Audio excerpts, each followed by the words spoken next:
Assalamualaikum teman-teman. Halo, perkenalkan nama kakak Iis Nurhamidah.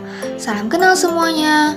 Pada pertemuan sebelumnya, kita udah belajar tentang perbedaan jenis tumbuhan monokotil dan dikotil. Masih dengan materi tumbuh-tumbuhan, hari ini kita bakal belajar tentang struktur dan fungsi akar, batang, daun, bunga, dan biji dari tumbuhan monokotil. Harapannya, setelah kalian menonton video pembelajaran ini, kalian bisa memahami struktur dan fungsi akar, batang, daun, bunga, dan biji dari tumbuhan monokotil dan dikotil. Tanpa berlama-lama lagi, kita langsung aja yuk belajar bareng Cakrawala. Tumbuhan monokotil dan dikotil termasuk ke dalam kelompok tumbuhan dengan biji tertutup atau Angiospermae. Tumbuhan Angiospermae termasuk ke dalam klasifikasi tumbuhan berpembuluh atau Tracheophyta.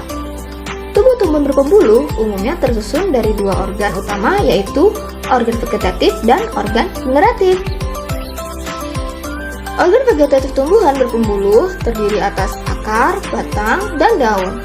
Organ vegetatif merupakan organ yang mendukung pertumbuhan dan perkembangan tumbuhan, terutama untuk penyerapan, pengolahan, pengangkutan, dan penimbunan zat-zat makanan. Sementara organ generatif terdiri dari bunga, buah, dan biji. Organ generatif berkaitan dengan fungsinya sebagai proses perkembangbiakan secara generatif atau seksual. Struktur dan fungsi akar. Akar merupakan organ yang umumnya berada di bawah permukaan tanah. Tidak memiliki buku-buku, tumbuh ke pusat bumi atau menuju air, warna tidak hijau, memiliki bentuk runcing. Terdapat dua sistem perakaran, yaitu 1. Akar serabut terdapat pada jenis tumbuhan monokotil dan dikotil, yang contohnya adalah tumbuhan anggrek, genjer, dan padi. Dan yang kedua adalah akar tunggang yang terdapat pada jenis tumbuhan dikotil, contohnya tumbuhan jambu biji, semangka, dan kacang tanah. Pada beberapa tumbuhan, akar memiliki modifikasi sehingga dapat berfungsi sebagai penyimpanan cadangan makanan, misalnya pada tumbuhan singkong dan bekuang, serta dapat juga berfungsi untuk menyerap oksigen atau untuk bernafas, misalnya pada tumbuhan bakau. Tahukah kamu, pada wortel dan lobak, akar tunggang berfungsi sebagai tempat penyimpanan cadangan makanan yang akan digunakan tumbuhan selama masa perbungaan atau pembentukan buah. Oleh sebab itulah, wortel dan lobak dipanen sebelum masa perbungaan. Struktur dan fungsi batang. Batang umumnya berbentuk panjang bulat seperti silinder, memiliki ruas-ruas atau internodus yang masing-masing dibatasi oleh buku-buku atau nodus. Nah, pada nodus inilah tempat daun dan tunas melekat.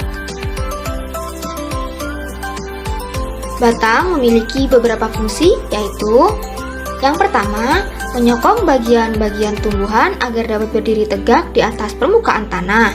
Yang kedua, sebagai jalan pengangkutan air dan mineral dari akar menuju daun. Dan yang ketiga, sebagai jalan pengangkutan makanan dari daun ke seluruh tubuh tumbuhan. Pada beberapa tumbuhan, batang dapat mengalami modifikasi yang berfungsi sebagai tempat menyimpan cadangan makanan seperti pada tumbuhan kentang, tebu, dan kunyit. Terdapat perbedaan struktur luar batang tumbuhan monokotil dan dikotil. Amati dua gambar berikut. Pada tumbuhan monokotil, ruas-ruas batang terlihat jelas, sedangkan pada tumbuhan dikotil, ruas-ruas batang tidak terlihat terlalu jelas. Struktur dan fungsi daun. Daun merupakan organ tumbuhan yang menempel pada batang, yang biasanya berbentuk tipis lebar dan mengandung banyak zat berwarna hijau yang dinamakan klorofil. Daun memiliki beberapa fungsi, diantaranya adalah yang pertama, sebagai alat untuk mengambil gas karbon dioksida yang berguna dalam proses fotosintesis. Dan yang kedua, sebagai mengatur penguapan air atau yang biasa disebut dengan transpirasi. Dan yang ketiga, sebagai pernapasan atau respirasi pada tumbuhan.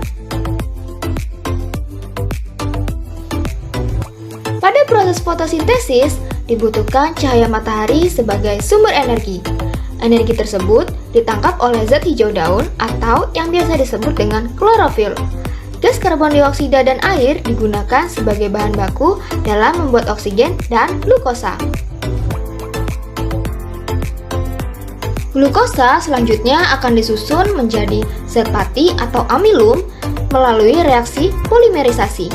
Amilum tersebut kemudian disimpan dalam akar seperti pada singkong, batang seperti pada sagu, dan buah seperti pada padi. Seperti halnya pada batang, daun dari tumbuhan monokotil dan dikotil itu juga berbeda loh. Terdapat perbedaan pada struktur luar tumbuhan monokotil dan dikotil.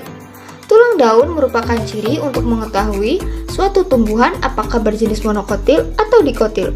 Pada tumbuhan monokotil, tulang daun membentuk sejajar atau melengkung, sedangkan dikotil memiliki bentuk tulang daun yang menyirip atau menjari.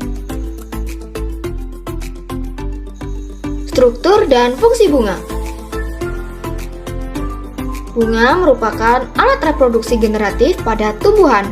Bunga biasanya memiliki warna yang menarik dan berfungsi untuk menarik serangga lain yang dapat membantu proses penyerbukan. Secara umum, bunga tersusun dari dua bagian utama, yaitu perhiasan bunga dan alat reproduksi bunga. Perhiasan bunga meliputi tangkai, kelopak atau kaliks, dan mahkota atau korola. Sedangkan alat reproduksi bunga meliputi benang sari sebagai alat kelamin jantan dan putik sebagai alat kelamin betina. Bunga yang memiliki bagian-bagian tersebut disebut dengan bunga lengkap. Sedangkan bunga yang tidak memiliki salah satu bagian tersebut disebut dengan bunga tidak lengkap. Tumbuhan monokotil dan dikotil dapat dibedakan berdasarkan karakteristik jumlah kelopak bunga.